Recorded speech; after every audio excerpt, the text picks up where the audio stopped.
Could Baker Mayfield and Brandon Aiyuk break through to the Pro Bowl for the first time in their careers? With this exercise, we're trying to project hot spots as much as anything. Which teams will catch on, thus drawing the kind of necessary fan attention that will generate enough votes to elect a first-time Pro Bowler who isn't a rookie in the public eye. Coaching turnover makes the process more challenging, though in 2021 we're planning to be a little more aggressive, as some of last year's picks, Waller and Jacobs in particular, were fairly obvious. Some emerging units, trends we're looking at. This Broncos defense is loaded. Vic Fangio's scheme generates Pro Bowl talent wherever it goes, and the complementary relationship between downhill running game and stout defense should deliver one or two statistical outliers, and, possibly, Fangio's first winning season. The Browns have never had this complete a team in their modern history. Both sides of the ball are stockpiled with playmakers and, perhaps more importantly, ancillary matchup pieces who can help them in a unique division. The addition of Bud Dupree and Caleb Farley make a stout defense even more difficult to deal with. From a statistical standpoint, this very good unit also gets to play the Texans twice a year, as well as a rookie QB, Trevor Lawrence. That said, here's our best guess as to who might make the jump from ascending young player to Pro Bowl caliber talent. Bet against the #1 receiver in Kyle Shanahan's offense at your own risk. While Deebo Samuel led the league in average separation last year, Aiyuk was still pacing right behind him, despite being asked to assume some more challenging roles within the offense that sometimes doesn't yield the same matchup opportunities. Still, this is a receiver drafted for a role that has been wonderfully productive over time for those who play it well. In addition, the 49ers could be upgrading at quarterback in the near future. At some point, the scheme will change, and having a quarterback who adds his hand in the running game will also force teams to cover the 49ers differently.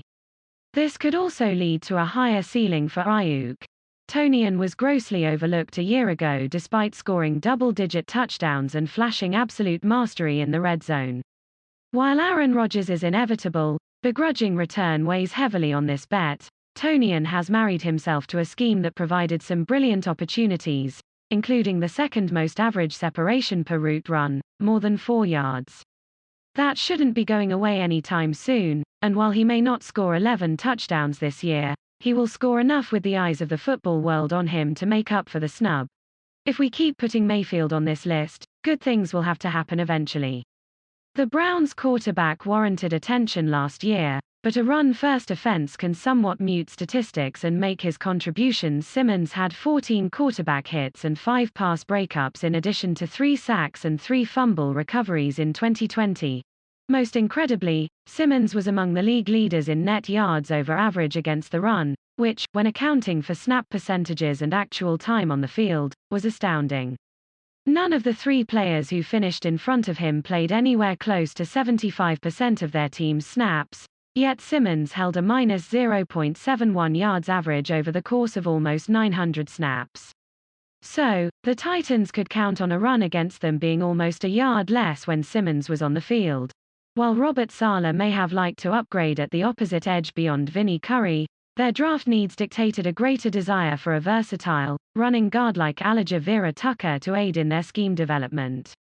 That said, Carl Lawson has been toiling in an aging defense for years in Cincinnati, and one that, in recent years, has lacked some imagination. Saleh will be challenged to recreate the kind of firepower he had in San Francisco, but he should get Lawson more opportunities to rush the passer than he had at his previous stop. Lawson has been used to doing more with less and will welcome any opening. Taylor gained almost a full yard over expected per carry last year and fits well in an offense that is deeply committed to the running game.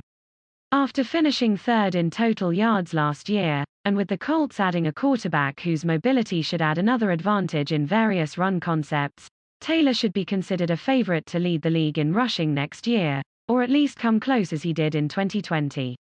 He rarely fumbles, 1 fumble over 232 attempts, making him a safe bet to remain in favor. This feels like one of the bigger no-brainers on the list. Johnson was Pro Football Focus's top safety last year, and for good reason. He shifts over to a Cleveland defense that is loaded at nearly every position, and he'll get to orchestrate a secondary that could pick on a still developing Bengals offense and aging Quarterback in Pittsburgh. Johnson is a stout cover man and lines up everywhere, with more than 250 snaps in the slot last year. This means plenty of opportunities to show off in a place where he'll receive the proper attention. According to NFL GSIS statistics, Jesse Bates was responsible for 714.67